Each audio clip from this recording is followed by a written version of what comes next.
Hi welcome back to new video. So आज हम दोबारा से कंटिन्यू करने वाले ऑपरेटिंग सिस्टम को। लास्ट वीडियो हम लोगों ने पढ़ लिया था प्रोसेस टाइप और प्रोसेस सिंक्रोनाइजेशन वगैरह हम लोग पढ़ रहे थे। उसी को एक काम करते हैं, एक बार रिवाइज करते हैं और आज के लेक्चर को उसी के साथ कंटिन्यू करते हैं। राइट। अगर मैं प्रोसेस टाइप की बात बोलूँ, डिपेंड दो तरह की प्रोसेस होती है। प्रोसेस जो हो सकती है कि इंडिपेंडेंटली वर्क करें, हो सकता है दो प्रोसेस जो आपस में कोई कम्युनिकेट करे, सिंक्रोनाइजेशन करे। ठीक है। एक इंडिपेंडेंट होती है जो दूसरी प्रोसेस का डिपेंडेंट होती है दूसरी प्रोसेस पे। ठीक, हो सकता है वो कुछ रिसोर्सेज शेयर कर रही हो, कुछ कम्युनिकेशन कर रही हो, या फिर दोनों कोड ऐसा लिखा गया कि दोनों प्रोसेस एक प्रोसेस को दूसरे प्रोसेस पे डिपेंडेंट होगी। तो इस तरह की सेकंड कैटेगरी आती है। तो इंडिपेंडेंट वाली प्रोसेस में तो कोई प्रॉब्लम नहीं आती है, बट जो डिपेंडेंट वाली प्रोसेस होती है जिसे कोऑपरेटिंग या फिर कोऑर्डिनेटिंग या कम्युनिकेशन प्रोसेस बोलते हैं। ठीक है। तो उसमें सिंक्रोनाइजेशन की प्रॉब्लम आती है। अब क्या प्रॉब्लम आती है वो देख। सबसे पहले इनकन्सिस्टेंसी होती है, लॉस ऑफ डेटा होता है, डेडलॉक हो सकती है। इनकन्सिस्टेंसी मतलब डेटा जो अभी रीड किया है, मतलब 2% दो डेटा एक टाइम पे रीड करती हो सकता है, एक को दूसरा डेटा दे, एक को दूसरा डेटा दे, तो डेटा जो कंसिस्टेंट नहीं है। फिर लॉस ऑफ डेटा हो सकता है कि कोई डेटा हो जो स्टोर हो रहा हो, बट क्या लॉस हो रहा है, सिंक्रोनाइजेशन ठीक नहीं आ रहा। ठीक है। और दूसरा क्या, डेडलॉक हो सकता है दोनों प्रोसेस स्टक हो गई है, एक इनफाइनाइट लूप में चली गई हैं। ठीक है। ऐसा भी कुछ हो सकते हैं। ये सब केसेस हम लोग देखेंगे। तो उसमें इसमें कंडीशन आती है रेस कंडीशन। अपडेट का रेस कंडीशन वहाँ पे आता है जब दो प्रोसेस क्या होता है, साथ में दो मैं इसको पढ़ देता फिर एक्सप्लेन करता हूँ ना। Happen due to lack of synchronization, जब सिंक्रोनाइजेशन नहीं होता तब भी रेस कंडीशन होगा। ठीक है। और race condition is undesirable situation, it occurs when final result of correct process depending upon the sequence of which process completed their execution first. मतलब ये है कि अगर दो प्रोसेस साथ में रन हो रही है तो एक प्रोसेस अगर पहली एग्जीक्यूट होती है तो और दूसरी एक बार क्या हो रहा है, दूसरी प्रोसेस पहले एग्जीक्यूट, दोनों के जो रिजल्ट है उस पर डिपेंड अलग अलग आ रहे हैं, यानी कि प्रोसेस के फ्लो पे भी डिपेंड कर रहा है। तो वहाँ पर रेस कंडीशन, अगर वहाँ पर सिंक्रोनाइजेशन ठीक से नहीं लगा है तो ये प्रॉब्लम आ सकती है। ठीक है। तो इसका एग्जाम्पल भी हम लोगों ने देखा था, जैसे यहाँ पे आते हैं। ठीक है। एक क्वेश्चन x इक्वल टू 10 दे दिया गया है, और ठीक है, और पूछा how many different value of x can be there can be. ठीक है। ये चीज़ पूछा गया है। तो इसका आंसर क्या था? तो पहले से मल्टीपल केसेस हम लोगों ने देख लिया था। तो एक्स की कितनी वैल्यू है, P1 प्रोसेस है, P2 प्रोसेस है। तो हो सकता है पहले P1 रन हो फिर P2 रन हो। ठीक है। हो सकता है पहले P2 रन हो फिर P1 रन हो। फिर तीसरा केस क्या हो सकता है? हो सकता है P1 P2 दोनों एक्स को एक साथ रीड करे, फिर दोनों एक साथ एग्जीक्यूट करे। ठीक है। यानी both read the same value of x, then P1 पहले एग्जीक्यूट होगा, P2 पहले एग्जीक्यूट होगी। राइट। ये चीज़ है। अब यहाँ पे आते हैं। तो इस वाले केस में क्या है, इस वाले केस में है कि दोनों साथ पे रीड कर रहे हैं, जब P2 पहले रन हो रहा है फिर P1 रन हो रहा है। राइट। ये चीज़ हो गया। तो यहाँ पे हम लोग कितने केसेस बने थे, यहाँ पे हम लोग का एक केस बना था जिसमें P1 जो पहले रन हो रहा है, P2 बाद रन हो रहा था। यहाँ पे एक्स वैल्यू 9 आई थी, यहाँ पे एक्स वैल्यू 7 आई थी, और यहाँ पे 19 आई थी, और इधर भी क्या 19 ही आई थी। राइट। ये चीज़ था। तो यहाँ पे डिफरेंट कितनी वैल्यू हो रही, 3 वैल्यू हो रही है। ओके। एक काम करते हैं, मेरे को थोड़ा सा इस क्वेश्चन में एक चीज कंफ्यूजन है, तो यहाँ पे मैं लिख देता हूँ। I need to check, I need to verify, verify it. ठीक है। इसमें थोड़ा कंफ्यूजन लग रहा है तो मैं लिख दे रहा हूँ। मैं क्योंकि दोबारा कभी रिवीजन करूंगा, जब देखूंगा तो मैं क्लियर हो जाएगा। ठीक है। अब आते हैं, ये तो था कल का क्वेश्चन लास्ट में जो हम लोगों ने किया। ठीक है। अब आते हैं एक नया क्वेश्चन लेते हैं इसी के बेस पे। ठीक है। तो उसमें इसमें हम लोग को दे दिया गया है, दो प्रोसेस दे दिया गया। ठीक है। सेम चीज का सेम काम लोग करना है, और हम लोग को दो प्रोसेस कौन कौन सा दे दिया गया वो देखते हैं। तो यहाँ पे क्वेश्चन है, P1 प्रोसेस दे दिया गया है, और P1 प्रोसेस में क्या है, इंट y, और y equal to x plus, sorry x asterisk z है, एक्स मल्टीप्लाई जेड है, और फिर x इक्वल टू वाई दे दिया गया है। ठीक है। ये P1 प्रोसेस है, और इसी के जस्ट बगल में एक P2 प्रोसेस भी मैं लिख दे रहा हूँ, और इसमें क्या दे दिया गया, इंट, तो एक लेवल पे लिखते हैं ना, तो यहाँ पे भी P2 लिख देते हैं, और इसका आते हैं लेवल पे। ठीक है। P2, और इसमें क्या है, इंट z हो जाएगा। अब z इक्वल टू क्या हो जाएगा, एक्स प्लस 1 दे दिया गया है, और x इक्वल टू जेड दे दिया गया है। ठीक है। और क्वेश्चन क्या है, अगर if initially x equal to 7 या फिर x इक्वल टू 4 है, ठीक है। तो x की वैल्यू इनिशियली 4 थी, ठीक है। अब सेम क्वेश्चन पूछा है how many x are possible, ठीक है, यानी x की कितनी वैल्यूज पॉसिबल है, ठीक है। अच्छा, इस बार डिस्ट्रिक्ट नहीं पूछा है, तो हम लोग सारे केसेस कंक्लूड करने हैं, ठीक है। तो अब आते हैं इसके सोल्यूशन में। तो सोल्यूशन में देखते हैं। सो पहला केस क्या हो सकता है, पहले P1 एग्जीक्यूट हो देन P2 हो, ये ऑर्डर हो सकता है। और दूसरा क्या हो सकता है, पहले P2 एग्जीक्यूट हो देन P1 हो। और तीसरा केस क्या हो सकता है, P1 P2 बहुत साथ में रीड करें, तो इसको ऐसे लिखते हैं, ठीक है। तो इसको जो लिखने के स्टैंडर्ड है वो मैं बता देता हूँ। P1 एग्जीक्यूट होगा देन P2 एग्जीक्यूट हो रहा है, ठीक। पहले P2 एग्जीक्यूट होगा देन P1 एग्जीक्यूट होगा। अब यहाँ पे P1 एंड P2 क्या है, वैल्यूज को एक साथ रीड करेंगे, तब क्या होगा, उसके बाद दोनों रीड कर लेंगे, तब उसके बाद क्या होगा, P1 एग्जीक्यूट होगा देन P2 एग्जीक्यूट होगा। तो यहाँ पे कॉलन यहाँ पे लगाते हैं कॉलन, ठीक है। अब आते हैं फोर्थ केस क्या हो सकता है, P1 एंड P2 क्या दोनों ने एक साथ वैल्यू को रीड किया, बट क्या होगा P2 पहले एग्जीक्यूट हुआ फिर P1 ही हो गया। तो 4 केसेस बन सकते हैं, ठीक है। ये तो इसका आंसर डायरेक्टली हम लोग केस देख के बता सकते हैं, तो इसका आंसर क्या 4 आ जाएगा, राइट। तो इसका आंसर डायरेक्टली 4 आएगा, 4 cases 4 value of x possible है, क्योंकि यहाँ डिस्ट्रिक्ट नहीं पूछा था। फिर भी हम लोग सॉल्व करेंगे, इसकी वैल्यू निकालते हैं। तो इसकी वैल्यू कितनी हो जाएगी, पहले P1 एग्जीक्यूट हो रहा है, सो P1 में x की वैल्यू को 4 रखेंगे, ठीक है। तो यहाँ पे z की वैल्यू क्या है, एक सेकेंड, ओ z एक काम करते हैं, z की यहाँ पे 2 है, ऐसा मानते हैं, ठीक है। 2 है, z नहीं, मेरे को मैं कुछ गलत लिख दिया, ठीक है। यहाँ पे 2 है मान लेते हैं, ठीक है। 2 यहाँ पे 2 है, तो x की वैल्यू 4 है, 4 2 के 8 आ जाएगा, राइट। यानी x की वैल्यू 8 आ जाएगी, ठीक है। तो यहाँ P1 के अकॉर्डिंग क्या आ गया, x की वैल्यू 8 आ गई, ठीक है। अब आते हैं P2 के अकॉर्डिंग, देखते हैं ना, ये P1 के अकॉर्डिंग था। अब P2 के अकॉर्डिंग की बात करें, तो P2 के अकॉर्डिंग क्या हो जाए, x की वैल्यू 8 आ गई है। अब ये x की वैल्यू क्या होगा, P2 में इंक्लूड होगी, 8 + 1 9 हो जाएगा। तो P2 के अकॉर्डिंग क्या x इक्वल टू 9 है, ठीक है। और यही हम लोग क्या फाइनल x की वैल्यू होती है, यहाँ पे x की वैल्यू 9 आ गई, ठीक है। अब आते हैं पहले P2 एग्जीक्यूट हुआ, तो P2 के अकॉर्डिंग x की वैल्यू क्या आ जाएगी, तो पहले P2 एग्जीक्यूट ने 4 + 1 5 आ जाएगा, राइट। ये हो गया x की वैल्यू, यहाँ पे x इक्वल टू 5 पूरा लिखता हूँ, ये चीज़ हो गया। अब यहाँ पे कॉमा है, और यहाँ पे P2 और P1 निकलेगा ना, P1 में x की वैल्यू 5 रखेंगे, 5 × 2 10 आ जाएगा, राइट। तो यहाँ से x इक्वल टू 10 आ गया, और ये हम लोग को फाइनल वैल्यू है, इसके बाद कोई प्रोसेस नहीं है, क्योंकि x और x क्या शेयर्ड वेरिएबल है, जिसको P1 भी एक्सेस कर रहा है, P2 भी एक्सेस कर रहा है, ठीक है। अब आते हैं इस थर्ड केसेस में। इस केस को क्या थोड़ा सा नीचे लिख लेता हूँ, क्योंकि मेरे को जगह की जरूरत पड़ सकती है, तो ठीक है, ये हो गया। अब इसको यहाँ से यहाँ फोर्थ केस है, ठीक है। तो यहाँ पे आते हैं इस केस को देखने के लिए। तो इस केस में अगर हम लोग यहाँ पे देखेंगे, तो सबसे पहले का P1 P2 दोनों एक साथ रीड कर रहे हैं, तो ये दोनों क्या है, x इक्वल टू 4 रीड कर लिया, ठीक है। तो देखते क्या हो जाएगा, P1 के पहले देखते हैं, ठीक है। तो पहले क्या है, P1 एग्जीक्यूट हो रहा है, तो P1 की वैल्यू क्या आ जाएगी, P1 की वैल्यू क्या आ जाएगी, एक सेकंड मैं आप लिख देता हूँ, 4 रीड किया ना ठीक है। तो 4 रीड कर रहा है, तो 4 × 2 8 आ जाएगा, राइट। तो 4 × 2 P1 से क्या आ गया, 8 आ गया, तो P1 से x इक्वल टू 8 आ गया, ठीक है। बट अभी क्या P2 को भी एग्जीक्यूट होना है, तो यहाँ से P2 के अकॉर्डिंग क्या आंसर आ जाएगा, अभी x इक्वल टू 8 यहाँ भी जाएगा, तो x की वैल्यू 9 आ जाएगी, ठीक है। यानी x इक्वल टू 9 आ गया, ये क्लियर है। एक सेकंड से वेट वेट वेट, नहीं नहीं, P2 भी क्या है, x इक्वल टू 4 ही रीड कर रहा है ना, हाँ। तो हम लोग P1 निकालने की जरूरत ही नहीं थी, P1 की कोई ज़रूरत ही नहीं थी यहाँ पे, ठीक है। तो यहाँ पे आंसर क्या आ जाएगा हम लोग का, P2 जो रीड करेगा वो हम लोग का आंसर आएगा। तो P2 क्या रीड कर रहा है, P2 रीड कर रहा है x इक्वल टू 4 + 1 5 रीड कर रहा है, तो 5 आ जाएगा ना, P2 के अकॉर्डिंग x इक्वल टू 5 आएगा, वही हम लोग का आंसर हो जाएगा, ठीक है। ये चीज़ हो गया। अब आते हैं लास्ट केस में, लास्ट केस क्या है वो देखते हैं। तो यहाँ पे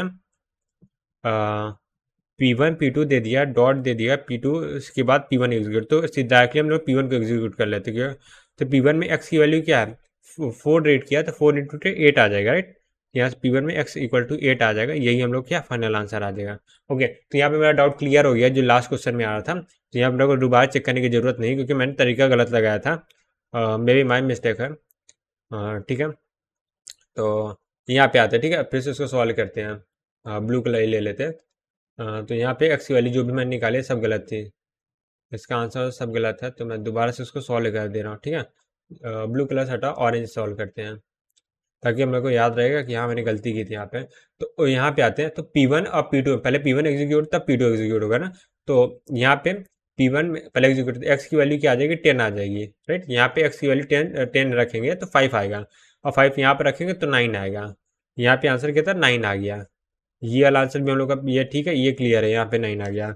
और उसके बाद क्या, P2 को पहले एग्जीक्यूट करेंगे, यहाँ P2 को पहले एग्जीक्यूट करेंगे तो 10+4 क्या है, 17, हाँ 10+4 14 आ जाएगा, राइट। और 14 में 2 से डिवाइड करेंगे 7 आ जाएगा। तो यहाँ पे एक्स की वैल्यू 7 आ गई। अब क्या, दोनों एक साथ वैल्यू रीड कर रहा है, ठीक है। उसके बाद क्या, P1 सॉल्व हो रहा है, उसके बाद P2 सॉल्व हो रहा है। तो हम लोग क्या P1 को सॉल्व करने ऐड, और पता नहीं क्यों किया था, तरीका ही गलत है, मैं कुछ समझ नहीं आ रहा क्यों ऐड किया, क्योंकि ऐड करने का रीजन है कि P1 P2 से नहीं ऐड थोड़ी क्यों कर रहा है, रीजन ही नहीं ऐड करने का। तो यहाँ डायरेक्टली क्या P2 का एग्जीक्यूट करेंगे डायरेक्टली, क्योंकि P2 लास्ट में हो रहा है। तो P2 एग्जीक्यूट होगा तो 10+4 14 हो जाएगी। यहाँ पे x की वैल्यू क्या आ जाएगी, 14 आ जाएगी, राइट। ये चीज़ होगा। अब यहाँ पे P1 में x की वैल्यू मतलब P2 एग्जीक्यूट है, फिर P1 एग्जीक्यूट हो रहा है ना, तो डायरेक्टली P1 को देख लेते हैं, P1 लास्ट में एग्जीक्यूट हो रहा है। तो यहाँ पे x की वैल्यू क्या, 5 आ जाएगी, तो x की वैल्यू क्या, 5 आ जाएगी। यहाँ पे 4 डिस्टिंक्ट वैल्यू आ जाएगी, राइट। तो इसका आंसर क्या, 4 आ जाएगा, ठीक है। यहाँ पे डिफरेंट वैल्यू पूछा गया था, फोर्थ आंसर है, ठीक है, ये क्लियर है। और राइट, तो देखो कभी कभी क्या होता है, आगे का पढ़ने से पीछे का क्लियर हो जाता है, ठीक है। अब आते हैं अगले क्वेश्चन की ओर। अगले क्वेश्चन में क्या, हम लोग को फिर से एक प्रोसेस दे दिया गया P1, जिसका कोड है C equal to B-1 and B equal to 2 × C। और एक प्रोसेस P2 है, वहाँ पे क्या है, D इक्वल टू 2*B, ठीक है, मैं कॉलन लगा दे रहा हूँ। अब ये हो गया। और उसके बाद क्या, फिर से B इक्वल टू D-1, ये दो कोड दे दिए गए। और इससे पूछा है number of B can be possible.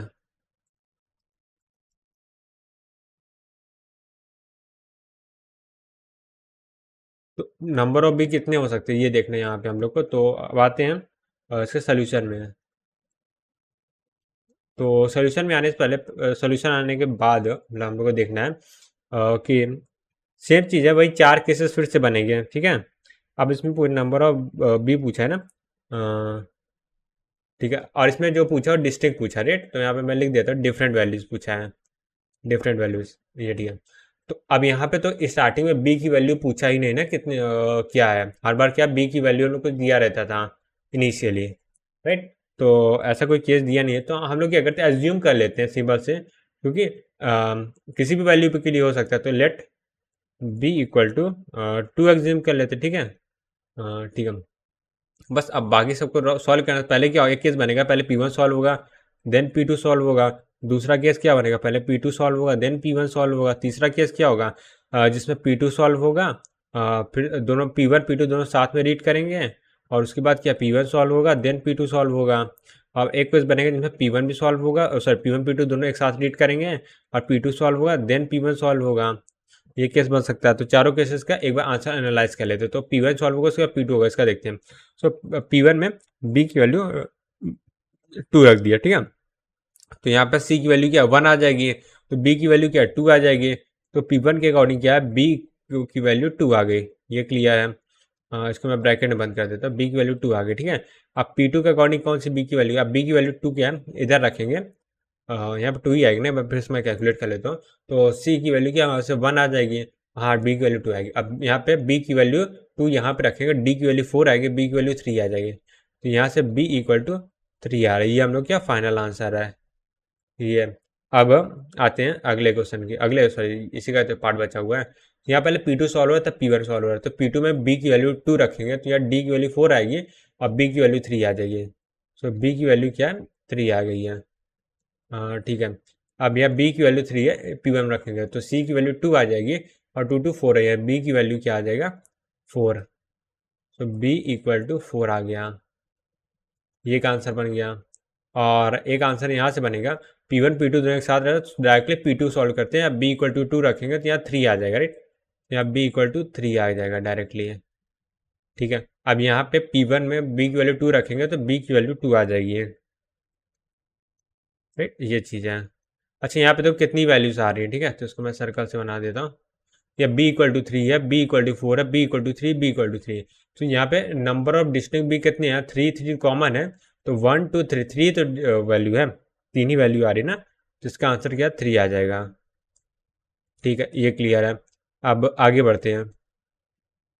अब आते हैं एक और नया क्वेश्चन करते हैं। और अब ये क्वेश्चन में क्या है, ये क्वेश्चन में हम लोग को एक वैल्यू दे दी है D की वैल्यू, ठीक है, जो कि है 100, राइट। और 3 प्रोसेस दे दिया गया है। एक P1 प्रोसेस है, वो क्या है D equal to D plus let's say 20। P2 है जहाँ पे हो रहा है D equal to D minus 50। And P3 process है जहाँ पे क्या हो रहा है D equal to D plus 10 हो रहा है।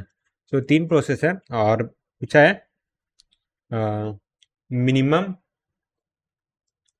Minimum number of possible value of D, minimum number of possible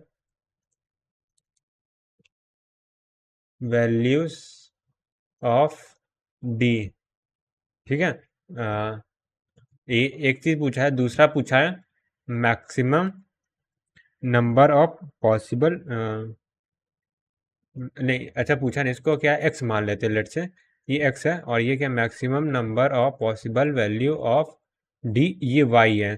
तो हम लोग से पूछा क्या है एक्स माइनस वाई की वैल्यू क्या होगी, ये हम लोग से पूछा गया है, ठीक है। यानी एक्स डी की सबसे मिनिमम वैल्यू क्या हो सकती है और सबसे मैक्सिमम वैल्यू क्या हो सकती है, वो पूछा गया है, ठीक है।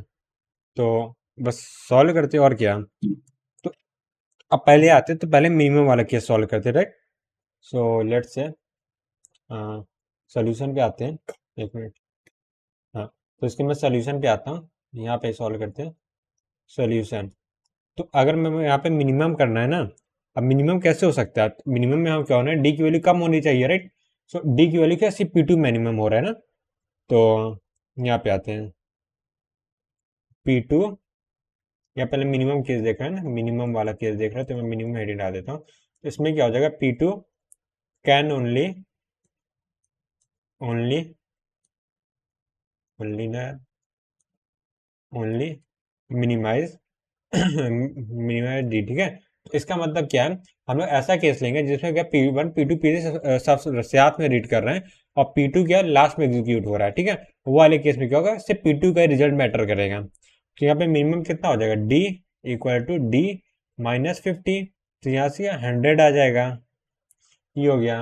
अब यहाँ से क्या हो गया, ये क्या हो गया हम लोग का x आ गया, राइट। अब आते हैं मैक्सिमम के लिए। सो अगर मैं यहाँ पे मैक्सिमम की बात करूँ तो मैक्सिमम केस में क्या होगा, जिसमें डी में कुछ एडिशन हो रहा है, तो एडिशन कहाँ हो रहा है P1 में हो रहा है, P2 P3 में हो रहा है, राइट। सो P1 एंड P3, P3 can minimize, sorry maximize करना ना, मैक्सिमाइज डी। अब क्या P1 एंड P3 क्या होगा मैक्सिमाइज कर सकते डी को, तो यहाँ पे मैं लिख देता हूँ डी इक्वल टू, पहले तो D+20 हो जाएगा, या तो या तो ऐसे लिखता हूँ सर P1 से मैक्सिमाइज करता हूँ। तो P1 से मैक्सिमाइज करूँगा D इक्वल टू D+10, ये 100+20, यानी क्या हो जाएगा, ये हो जाएगा 120। अब यही 120 डी की वैल्यू को P2 में यूज़ कर P3 में यूज़ करेंगे, हाँ P3 में यूज़ करेंगे। तो 120+10 130, ये क्या आ गया हम लोग को y आ गया। तो यहाँ पे हम लोग क्या x माइनस वाई निकालना था ना, तो यहाँ से x माइनस वाई निकालते हैं तो वो क्या आ जाएगा, तो x माइनस वाई या फिर स्मॉल x स्मॉल वाई थे ना, small x minus small y, तो यहाँ पे 100 माइनस, एक काम करते हैं ना x एंड y की वैल्यू को यहाँ पे चेंज कर देते हैं। तो यहाँ पे अगर मैं लिखूँ ये वाला इसको मैं एक नहीं नहीं सही है एक मिनट। हाँ, इसको क्या करता हूँ मैं, वाई कर देता हूँ, इसको एक्स कर देता हूँ, ऊपर वाला वाई हो जाएगा और ये एक्स हो जाएगा। ये वाई है, ये एक्स है। ठीक है, अब सही है। तो यहाँ पे जो वैल्यूज आई है उसको रिवर्स कर देते हैं। तो यहाँ पे क्या है, ये एक्स आ गया, ये वाई आ गया ना। अब ठीक है, अब पॉजिटिव आएगा, यानी कि 130 - 100, इसकी वैल्यू क्या आ जाएगा, 30 और ये हम लोग क्या, एक बढ़िया सा आंसर मिल गया। राइट। एक second, sorry sorry sorry guys, ये मैं गलती क्यों कर रहा हूँ, यहाँ पे क्या हो जाएगा, 50 रहेगा ना।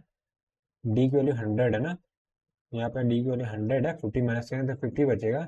और यहाँ पे क्या आ जाएगा, 50 आएगा ना, यहाँ पे 50 आएगा और आंसर में क्या आ जाएगा, 80 आ जाएगा फिर। ये हम लोग का आंसर आ गया। राइट। सो बस अब आगे बढ़ते हैं। अच्छा, एक काम करते हैं, एक और ऐसी सॉल्व कर लेते हैं ना आगे बढ़ने से पहले। तो अगर मैं पूछूं number of distinct value of D, ये कितना होगा। ठीक है, ये हो जाएगा।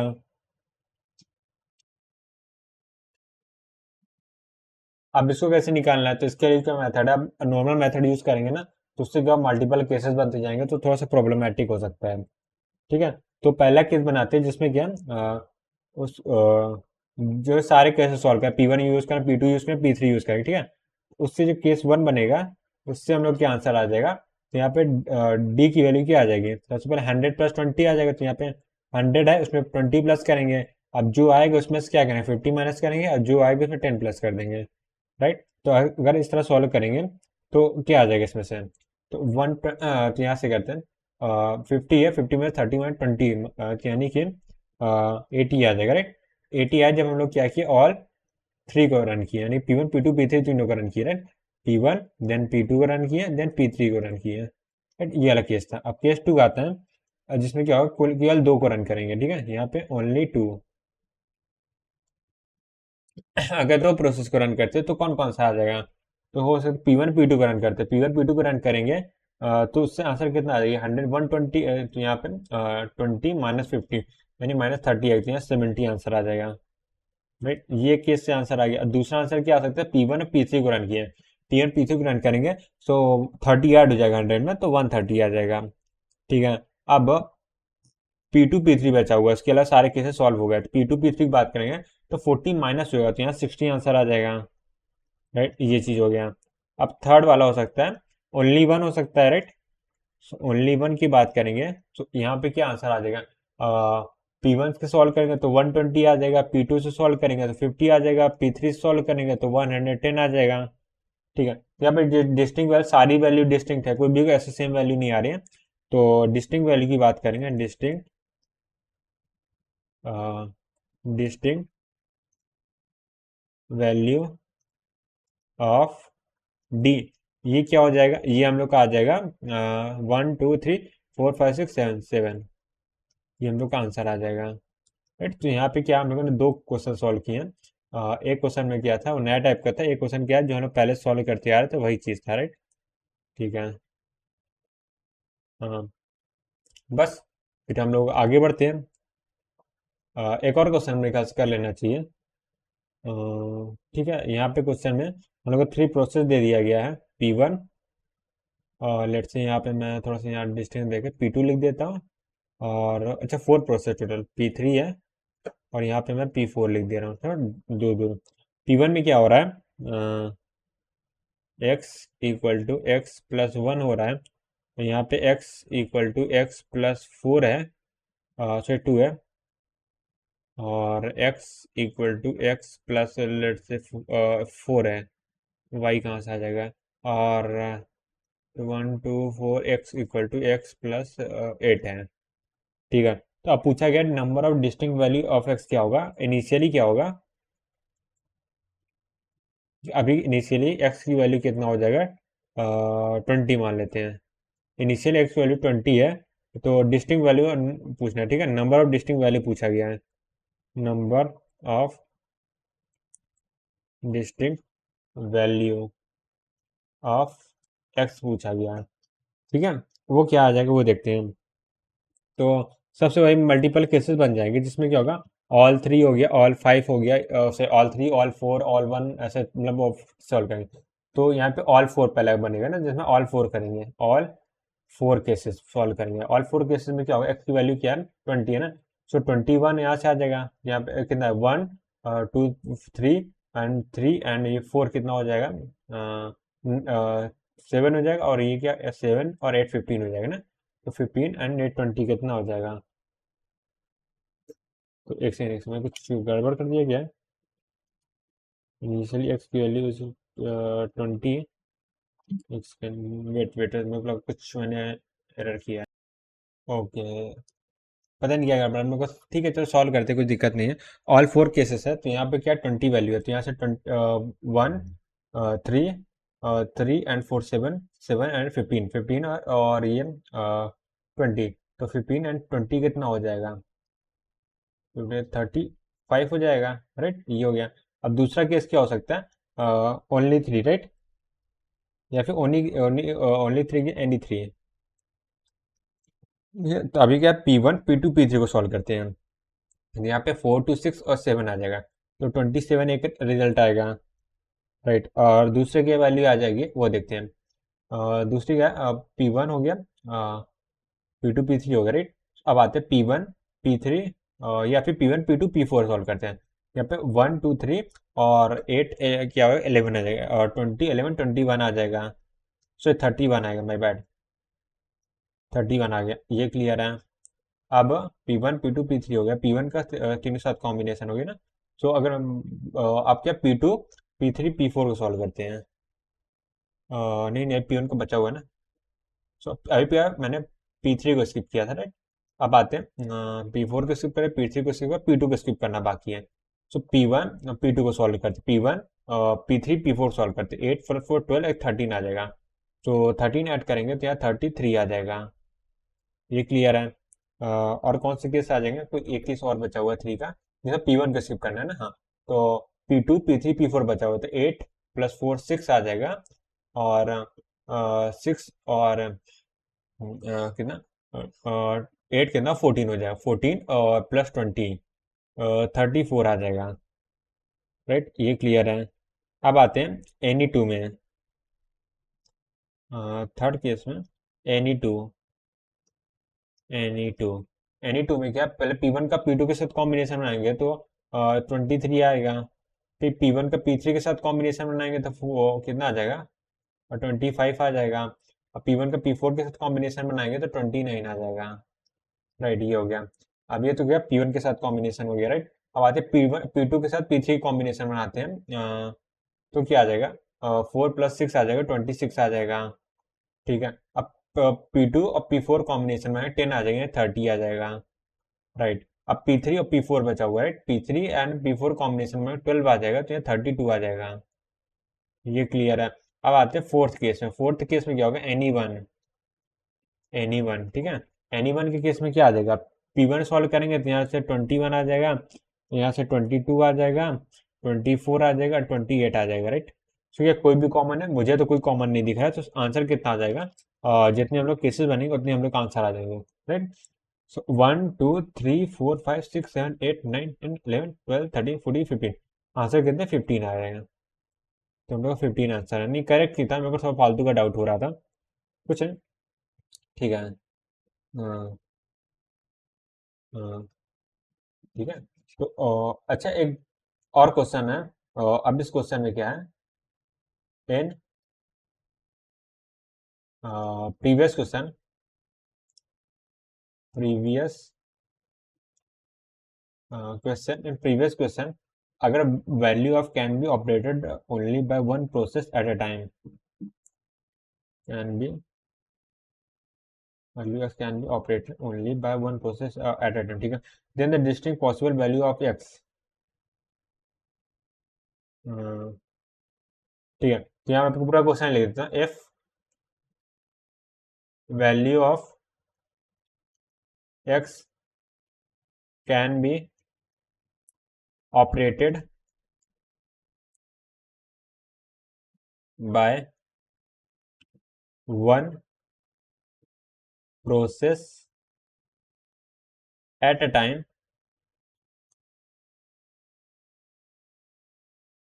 Then distinct possible value of x.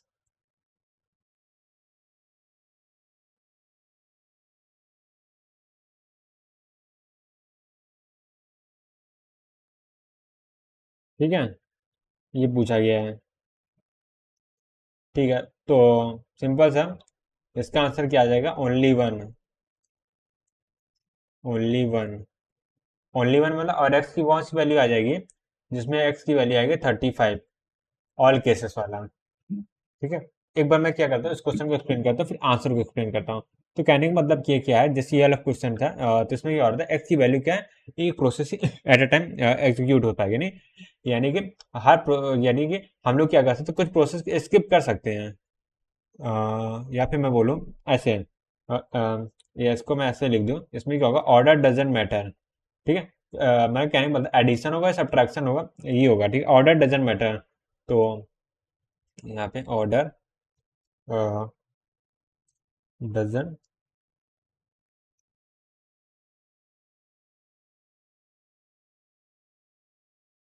Matter. ठीक है, चाहे हम लोग एडिशन पहले सॉल्व करें या सब्ट्रैक्शन, इस पर डिपेंड कर रहा है। ठीक है, तो यानी कि ऑर्डर डिजाइन, यानी एक्स की वैल्यू एक बार P1 यूज कर, फिर P2 यूज कर, फिर P3 यूज कर, फिर P4 यूज करेगा, राइट। तो इसलिए क्या होगा, एक्स की एक ही वैल्यू आएगी। जैसे टू केस वाला क्या हो रहा था, जैसे ओनली थ्री वाले में बात करेंगे, तो ओनली थ्री मतलब क्या हो रहा था, और सर रीड तो मतलब साथ में कर रहा है, जैसे P1 P2 रीड एक साथ कर रहा है। ठीक है, फिर P1 हो गया, फिर P2 P3 P4 रन हो रहा था, तो इसलिए P2 P3 P4 वाला हम लोग सॉल्व किए थे। ठीक है, इसलिए हम लोग क्या किए थे, P2 P3 P4 वाला सॉल्व किए थे, तो वो वाला सीरीज है। तो थोड़ा सा ड्रॉ करना, मतलब माइंड में समझना थोड़ा सा मुश्किल हो सकता है, बट कोई भी नहीं, हो जाएगा।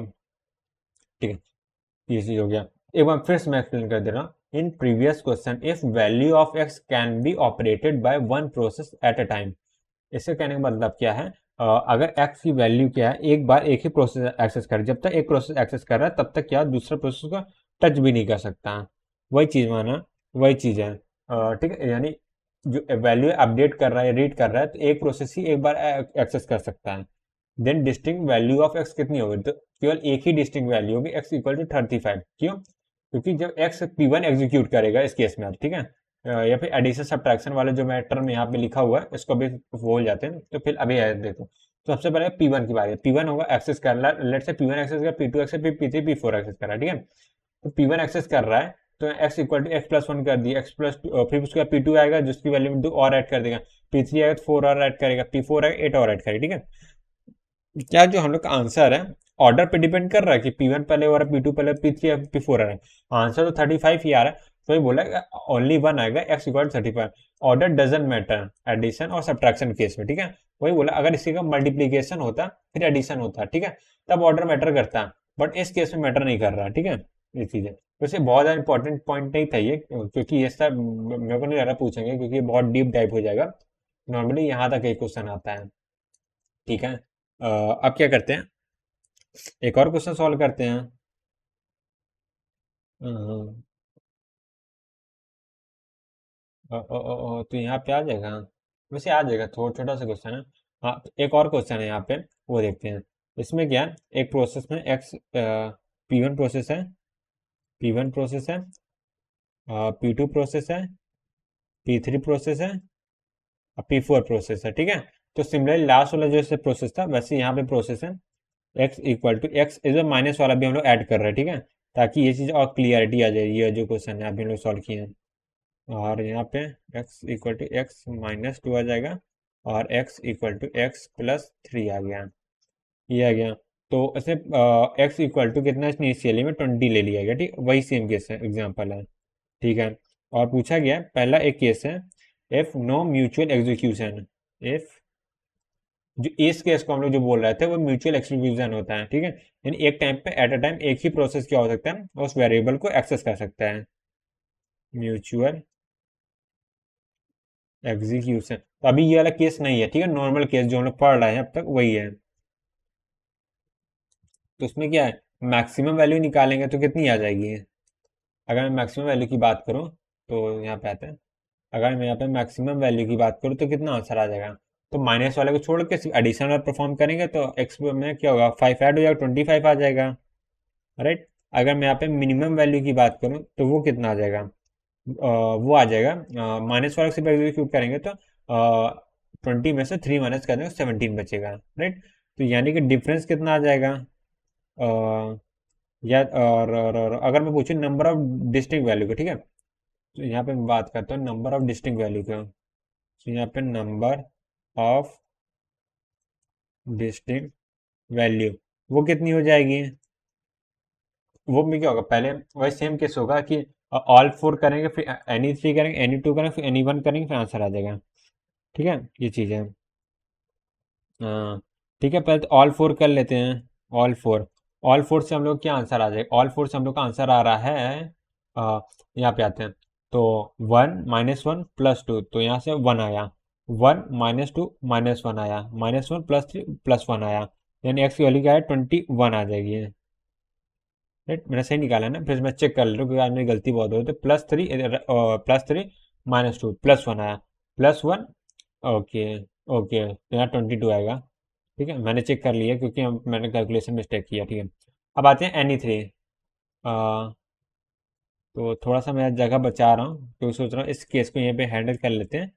एनी थ्री, एनी थ्री के केस में कौन कौन सा आ जाएगा, एनी थ्री के केस में आ जाएगा, पहले लेट से एनी थ्री केस में क्या, कोई एक प्रोसेस होगा उसको एग्जीक्यूट नहीं करेंगे, बाकी तीनों करेंगे ना, तो लेट से P4 को स्किप कर रहे हैं, P4 को स्किप कर रहे हैं, यानी P1 P2 P3 एग्जीक्यूट हो रहा है, ठीक है, -1 और ये -2 -3 आएगा, +2 -1 आएगा, तो यहाँ पे कितना आ जाएगा, 19 आ जाएगा, राइट, यहाँ पे 19 आ जाएगा, ठीक है। अब दूसरी वैल्यू क्या आ जाएगी, तो P4 को स्किप किया, P3 को स्किप करते हैं, P3 को स्किप करेंगे तो यहाँ पे क्या ये आ जाएगा, +3 +2 +5, +5 -1 +4, तो +4 ऐड हो जाएगा 20 में, तो यहाँ पे 24 हो जाएगा, ठीक है। अब ये हो गया P3 को स्किप, अब P2 को स्किप करेंगे, P2 को स्किप करेंगे तो यहाँ पे +3 -2 -1 आएगा, -1 और सॉरी +1 आएगा, +1 -1 0 हो जाएगा, तो यहाँ से 20 आंसर आ जाएगा, ठीक है। और अब कौन सा केस बचा है ना, अब P1 को स्किप करेंगे ना, तो -2 और +2 0 हो जाएगा, +3 हो जाएगा, 23 आ जाएगा, राइट, ये हो गया। अब ये तो क्या एनी थ्री का हो गया, अब एनी टू का केस देखते हैं, एनी टू, तो बस यहाँ पे दो दो का पेयर बना लेने हैं, तो उसके लिए क्या क्या आंसर आ जाएगा, तो एनी टू केस में क्या होगा, P1 P2 का कॉम्बिनेशन की बात करेंगे तो यहाँ पे +1 हो जाएगा, तो यहाँ से 21 आ जाएगा, ठीक है।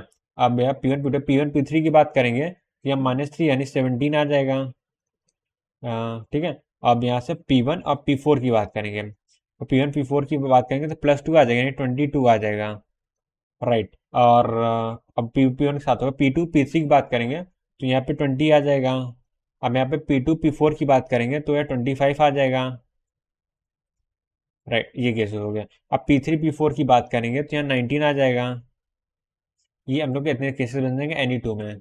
और अब आते हैं एनी टू हो गया, अब उसके बाद क्या बचा है, एनी वन ना, एनी वन, एनी वन में क्या आ जाएगा, यहाँ पे यूनिकली सॉल्व करेंगे तो यहाँ पे क्या आ जाएगा, एक्चुअली यहाँ पे 19 आ जाएगी, और यहाँ पे क्या आ जाएगा, 22 आ जाएगा, और यहाँ पे 18 आ जाएगा, 23 आ जाएगा, राइट। सो कुछ कॉमन वैल्यूज होंगे तो उसको क्या है मैं सर्कल कर दे रहा हूँ, so, यहाँ पे क्या 23 है, 23 आ जाएगा, ये भी क्या 23 है, और कोई 23 नहीं आ रहा, और 22 यहाँ पे भी, यहाँ पे सर्कल कर दिया ना, अब अंडरलाइन कर देते हैं, तो 22 यहाँ पे है, 22 यहाँ पे है, ठीक, और कहीं 22, हाँ 22 यहाँ पे भी है, ठीक है। अब क्या बचा हुआ है, अभी 19 बचा हुआ है ना, तो 19 को मैं क्या ऐसे मार्क कर दे रहा हूँ, 19 19 कॉमन है।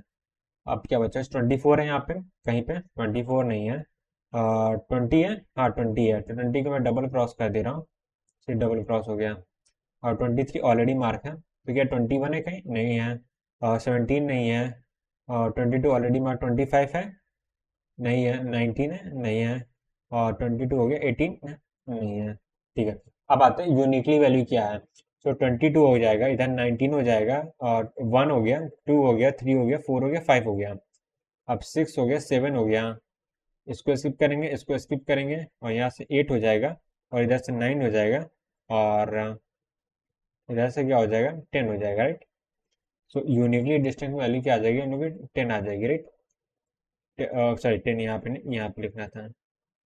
ये पर क्या, मैं फिर से चेक कर ले रहा हूँ, जस्ट इनकेस अगर मेरे से कोई एरर हो गया हो तो, ठीक है, क्योंकि जल्दबाजी नहीं करनी चाहिए। सो ऑल में क्या 22 आया है, राइट, ये चीज़ है। और एनी में क्या है, 19 आ गया है। कुछ और कॉमन तो मेरे को नहीं दिख रहा है।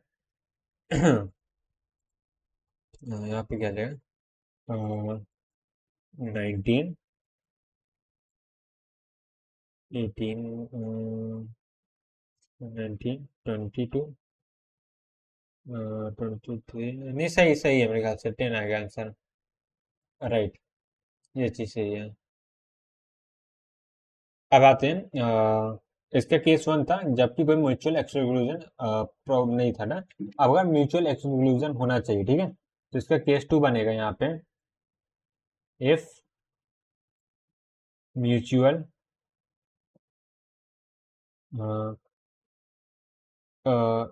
एक्सक्लूजन,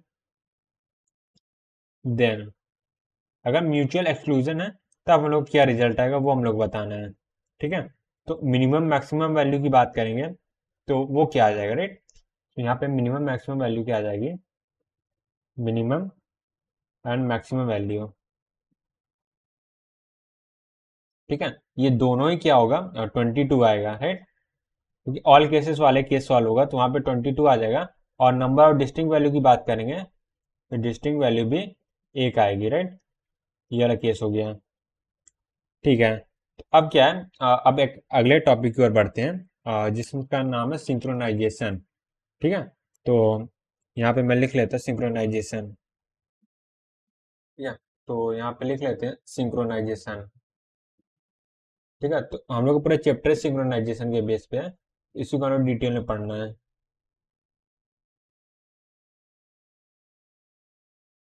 ठीक है। सिंक्रोनाइजेशन यहाँ पे, अच्छा सिंक्रोनाइजेशन की एक बार बोलूँ मैं तो यहाँ पे एक काम करता हूँ, मैं लिख लेता हूँ, क्या जो सिंक्रोनाइजेशन होता है, ठीक है, अगर सिंक्रोनाइजेशन है इसमें क्या होगा, म्यूचुअल एक्सक्लूजन नॉट प्रेजेंट, एक सेकंड, नहीं ठीक है ठीक है। तो सिंक्रोनाइजेशन है, इसका मतलब क्या होता है, इसको मैं से सिंक्रोनाइजेशन है तो इसका मतलब होगा म्यूचुअल एक्सक्लूजन, ठीक है। तो सिंक्रोनाइजेशन होगा तो वहाँ पे म्यूचुअल एक्सक्लूजन जरूर होगा, म्यूचुअल एक्सक्लूजन, ठीक है। अब जब म्यूचुअल एक्सक्लूजन पढ़ते हैं तो वहाँ पे एक टर्म आता है क्रिटिकल सेक्शन का, राइट। सो क्रिटिकल सेक्शन क्या होगा वो भी हम लोग देखते हैं, तो इसके लिए सबसे पहले हेडिंग डाल लेते हैं critical section, critical section, critical section क्या वो देखते हैं। तो part of process that need, part of process that need to, part of process that need to communicate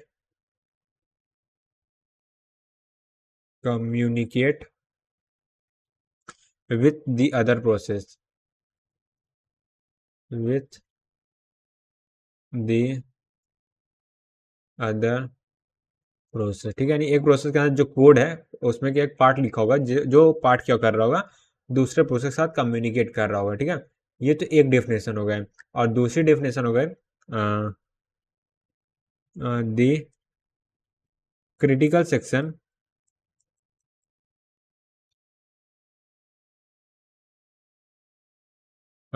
is the code. अब ये क्या है, जो सेकंड डेफिनेशन है इसी के बेसिस पे हम लोग क्या सारे क्वेश्चन है, कॉन्सेप्ट हम लोग समझेंगे। सेगमेंट, ठीक है, यानी कोड का एक सेगमेंट है, पार्ट है, वेयर शेयर्ड वेरिएबल, जैसे अब तक क्वेश्चन में क्या एक्स शेयर था, डी शेयर था ना, वैसे यहाँ पे कुछ एक शेयर्ड वेरिएबल होगा, shared variable can be access, can be access, ठीक है, ये हो गया, ठीक है, ये चीज़ हो गया। मतलब क्या है, क्रिटिकल सेक्शन में क्या होता है, वो कोड का एक पार्ट होता है जहाँ पे क्या होता है, प्रॉब्लम आ सकता है, ठीक है। प्रॉब्लम किस तरह का आएगा कि वहाँ से क्या हो रहा है, दूसरे प्रोसेस कम्युनिकेट कर रहे हैं, नहीं कोई ऐसे वेरिएबल को हम लोग एक्सेस करने वाले हैं जो प्रॉब्लम जनरेट कर सकते हैं, यानी उस वेरिएबल एक्सेस मल्टीपल प्रोसेस के पास, यानी काइंड ऑफ ग्लोबल वेरिएबल होता है। और जैसे एक कोड का ग्लोबल वेरिएबल नहीं है, पूरे मल्टीपल प्रोसेस के लिए एक स्पेस फिक्स कर दिया कि ये वाला वेरिएबल जो है सबके लिए कॉमन है, ठीक है। ये चीज़ सब उसे अपडेट कर सकते हैं। अब यहाँ पे लिख देते हैं रिक्वायरमेंट, एक अगली requirement of critical section problem solution. तो क्रिटिकल सेक्शन प्रॉब्लम मतलब क्या, अगर उस ऐप पार्ट को अगर हम एक्सेस कर रहे हैं तो उससे जो प्रॉब्लम आ रही है उसे क्रिटिकल सेक्शन प्रॉब्लम बोला है, ठीक है। तो उस सॉल्यूशन को अगर उस प्रॉब्लम का अगर सॉल्यूशन हम लोग को बनाना है तो कुछ चीज़ें की रिक्वायरमेंट हो गया। अगर 3 केस हैं, 3 पॉइंट है, अगर वो सेटिस्फाई कर रहे हैं तो कभी भी क्रिटिकल सेक्शन प्रॉब्लम नहीं आएगी। तो पहला क्या है, वो पार्ट म्यूचुअल एक्सक्लूजन होना चाहिए,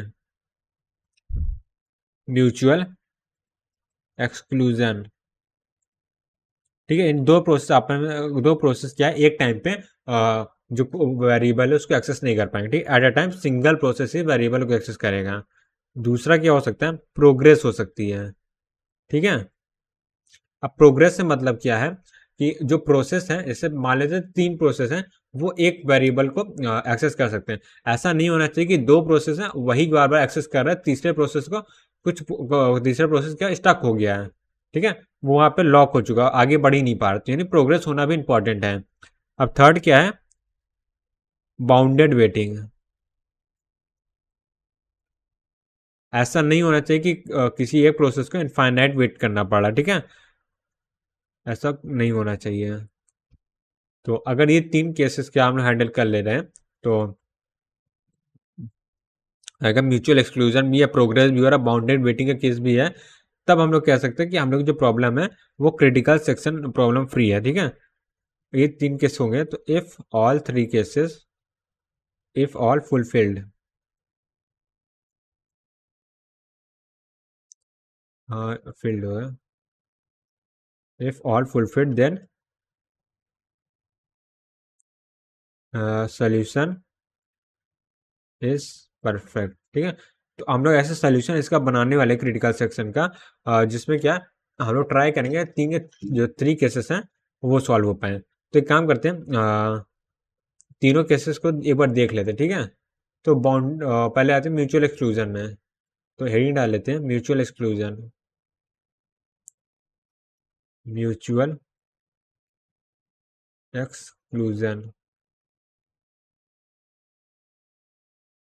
तो म्यूचुअल एक्सक्लूजन के लोग बात करेंगे, तो यहाँ पे हम लोग लिखेंगे इफ वन प्रोसेस,